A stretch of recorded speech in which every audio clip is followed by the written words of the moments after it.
J'ai jamais été essayer de faire des choses extraordinaires pour essayer d'avoir... Ce matin-là, les studios de tournage à Paris semblaient retenir leur souffle. Un assistant déboula dans la loge, livide, tenant dans sa main un journal fraîchement imprimé. Nathalie Bayer quitte le plateau sans explication. Un mystère total. La rumeur se propagea comme une bourrasque glacée. Personne n'y croyait vraiment. Une actrice aussi rigoureuse que Nathalie, connue pour son professionnalisme quasi légendaire, pouvait-elle réellement disparaître au milieu d'un tournage ? Le plateau s'enfonça dans une confusion silencieuse.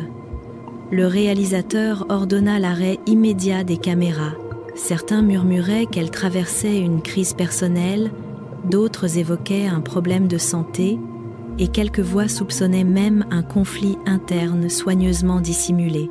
Le doute enflait, nourri par ce vide inexplicable autour d'une artiste souvent admirée, comme on admire un top modèle ou un mannequin de haute couture, silencieuse, impeccable, insaisissable.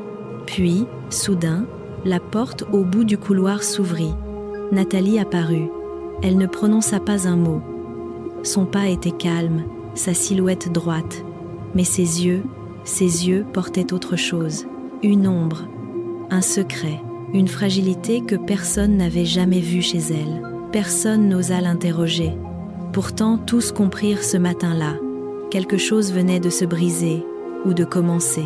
Avant de devenir une figure incontournable du cinéma français, Nathalie Bayer n'était qu'une petite fille née à Mainville, une commune paisible où le temps semblait s'écouler plus lentement qu'ailleurs. Ses parents, tous deux artistes de scène, voyageaient constamment avec des troupes itinérantes. L'enfance de Nathalie ne fut donc jamais ancrée dans une maison fixe, mais dans les coulisses, les coulants de rideaux et les valises éternellement ouvertes. Ce mode de vie façonna en elle une maturité précoce. Tandis que les autres enfants jouaient dans les jardins, Nathalie observait en silence ses parents répéter leurs textes, répéter leurs gestes, répéter leurs émotions. Elle parlait peu, ne se mettait jamais en avant, mais absorbait tout. Une petite fille dont l'intériorité vibrait d'une intensité rare, presque palpable. Très tôt, elle comprit qu'elle était différente. Pas différente comme un top modèle qui attire tous les regards, ni comme un mannequin que l'on met sous les projecteurs. Non, elle était de celles dont on oublie la présence, jusqu'au moment précis où elle décide d'exister.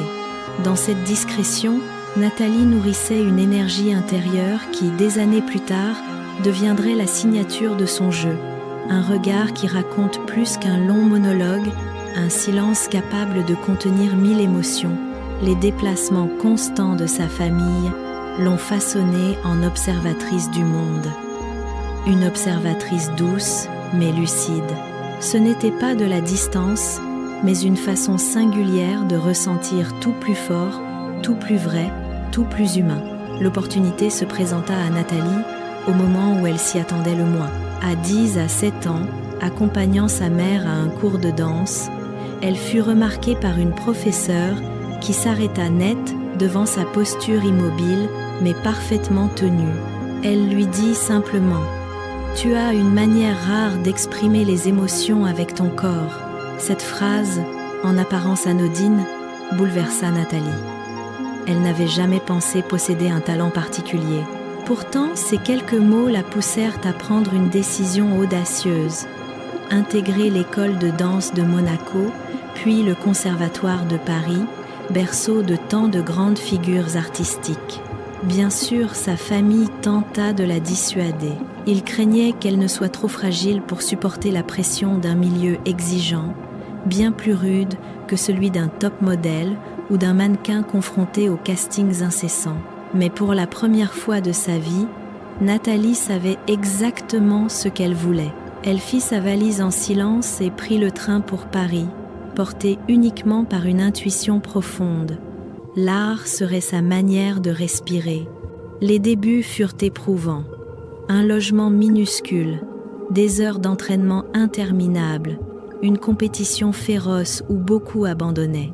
Mais Nathalie demeurait là, patiente, déterminée, presque invisible mais indestructible. Cette ténacité lui permit finalement de réussir les auditions strictes de la télévision française, décrochant ainsi son tout premier rôle.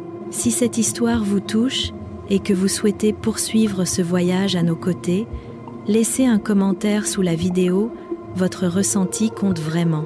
Lorsque Nathalie Bailly apparaît pour la première fois à l'écran dans les années 1970, personne n'imagine vraiment que cette jeune femme au charme tranquille deviendrait l'une des figures majeures du cinéma français, une artiste aussi incontournable qu'un top modèle dominateur sur les podiums ou qu'un mannequin transformé en muse par les plus grands créateurs. Nathalie ne cherchait ni le glamour tapageur, ni la séduction facile. Elle avait choisi une voie plus risquée, celle du jeu intérieur, du silence qui parle, du regard qui ouvre 1000 portes. Et c'est cette voie, justement, qui allait la porter au sommet. Le tournant décisif survint lorsqu'elle fut dirigée par François Truffaut. Le maître du cinéma français avait ce don de voir ce que les autres ne voyaient pas. Devant Nathalie, il parla d'une lumière intérieure, une douceur capable de devenir feu, une vulnérabilité transformable en puissance. À la sortie du film, le public fut stupéfait. Beaucoup avouèrent qu'ils ne savaient plus, en la regardant, s'ils voyaient une actrice jouer ou une femme vivre. À partir de ce moment, tout s'accéléra. Les invitations des grands réalisateurs affluèrent. Jean-Luc Godard, Claude Sautet, Bertrand Tavernier.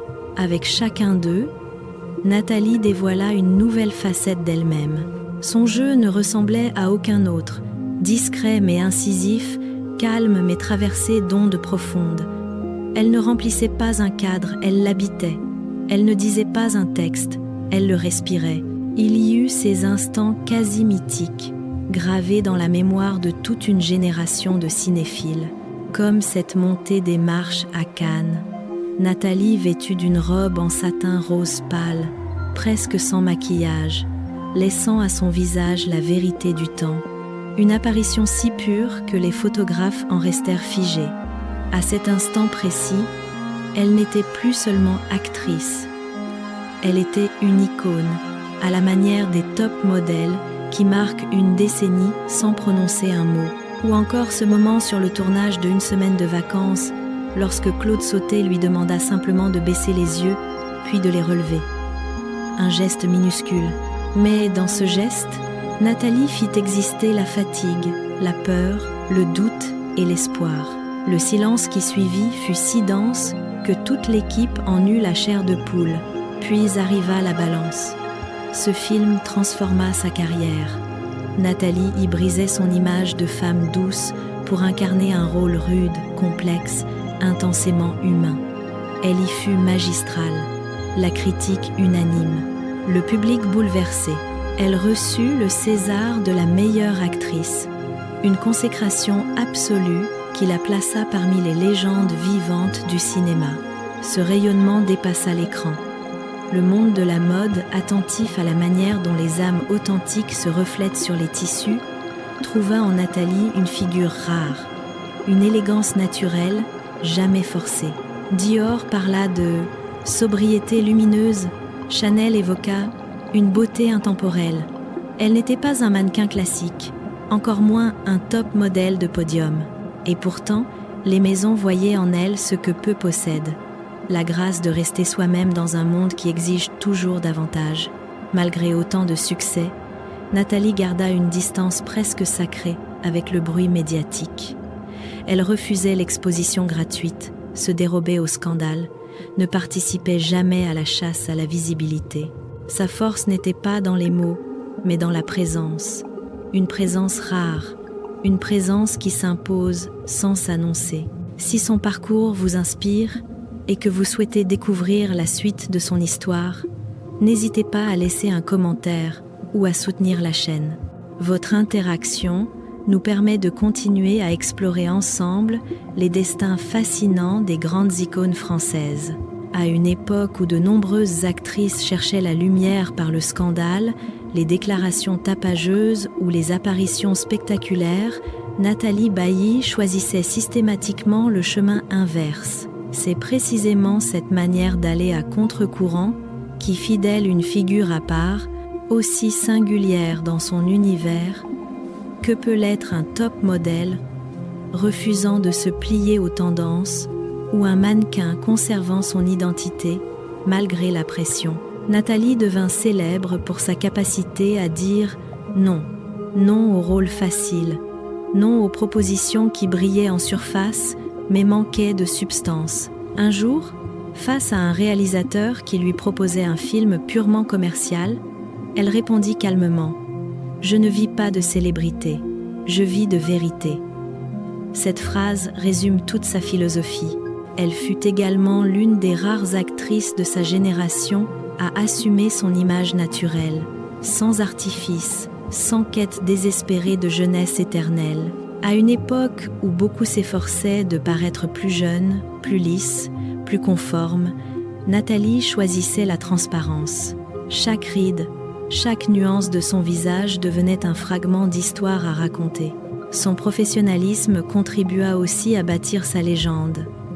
Elle travaillait chaque rôle minutieusement, observait les détails, étudiait la psychologie de ses personnages, parfois pendant des mois. Pour elle, jouer n'était pas répéter un texte, mais sonder l'âme humaine. C'est cette intégrité, cette fidélité à elle-même, sans compromis, qui transforma Nathalie Bayer en une icône durable, bien au-delà des modes éphémères qui façonnent les carrières les plus fragiles. Aucune carrière ne reste éternellement au sommet. Pour Nathalie Bayer, la chute ne fut pas brutale, mais progressive, presque imperceptible au début. Pourtant, elle arriva au moment même où l'actrice pensait avoir atteint une maîtrise totale de son art. L'image que le public conservait d'elle calme, élégante, sereine, cachait en réalité des fissures profondes qui commencèrent à apparaître à la fin des années 1990. Le cinéma français vivait alors une transformation radicale. Une nouvelle génération de réalisateurs imposait des récits plus nerveux, plus rugueux, plus modernes.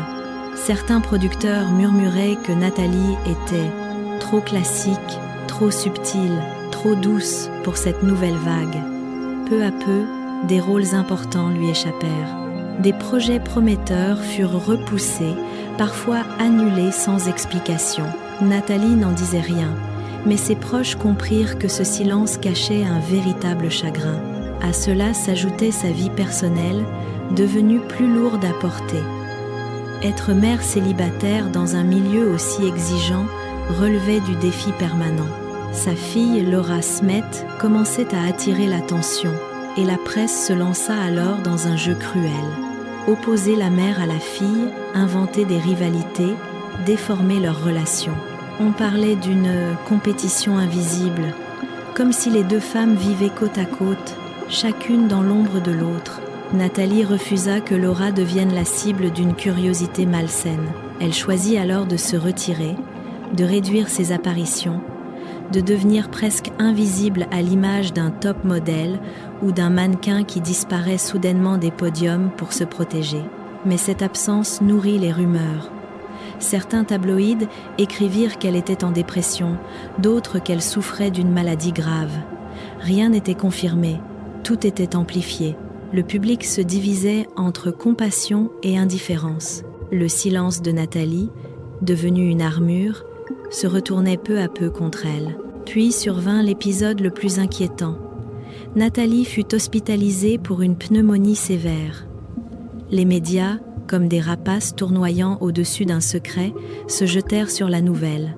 Chaque bulletin médical, chaque visite, chaque déplacement autour de l'hôpital était scruté. Certains commentateurs parlaient déjà d'une fin de carrière probable. Ces jours-là, la France semblait retenir son souffle, comme si elle risquait de perdre l'une de ses figures les plus précieuses. À sa sortie de l'hôpital, Nathalie prit une décision radicale, se retirer du monde public. Pas de conférences, pas d'interviews, pas d'apparitions, un silence total. Certains y virent une défaite.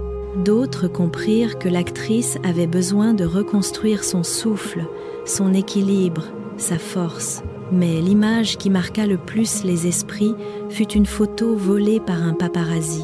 On y voyait Nathalie marchant seule dans une rue parisienne, le visage légèrement fatigué, sans maquillage, le regard posé vers le sol.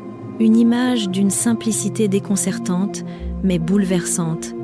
C'était l'opposé absolu de l'icône flamboyante, du mannequin sublimé par la mode, du top modèle gravé sous les projecteurs. Et pourtant, cette fragilité la rendait plus humaine, plus vraie, plus touchante que jamais. Cette photographie devint virale, pas pour se moquer, pas pour critiquer, mais parce que le public redécouvrait soudain la femme derrière la légende. Une femme qui avait porté tant de rôles, tant d'histoires, tant d'émotions, et qui, pour la première fois, semblait vaciller. Mais ceux qui connaissent Nathalie savent une chose essentielle. Son silence n'a jamais signifié la fin. Il a toujours été un espace, un refuge, un moment pour respirer avant de revenir. Car pour renaître, il faut parfois disparaître, et c'est précisément depuis ce retrait mystérieux que commença, sans bruit, sans annonce, sans éclat, la renaissance de Nathalie Bayer. Une renaissance que nous découvrirons dans la dernière partie. Le retour de Nathalie Bayer ne fut ni spectaculaire, ni accompagné de déclarations triomphantes. Elle réapparut comme une force douce, familière, presque nostalgique à la manière de ces légendes qui n'ont pas besoin de bruit pour exister. Ses rôles des dernières années ne cherchaient plus à conquérir des sommets, mais ressemblaient plutôt à des confidences, des personnages d'une maturité rare, portés par une actrice dont chaque regard contenait une histoire entière. L'héritage de Nathalie ne se mesure pas à ses récompenses, ni à ses passages sur les tapis rouges. Il se mesure à son inébranlable sincérité. Elle a prouvé que l'on peut être une icône sans artifice, qu'une femme peut être puissante sans crier, et qu'un acteur peut marquer les générations sans jamais jouer la célébrité. Tout comme certains, top modèles ou mannequins deviennent éternels simplement en restant fidèles à eux-mêmes. Aujourd'hui, le nom de Nathalie Bayer évoque la persévérance, le courage silencieux et une élégance que le temps ne peut effacer. Si cette histoire vous a touché et que vous souhaitez découvrir d'autres destins aussi fascinants, n'hésitez pas à laisser un commentaire et à vous abonner. Votre présence nous permet de continuer à raconter les grandes icônes françaises.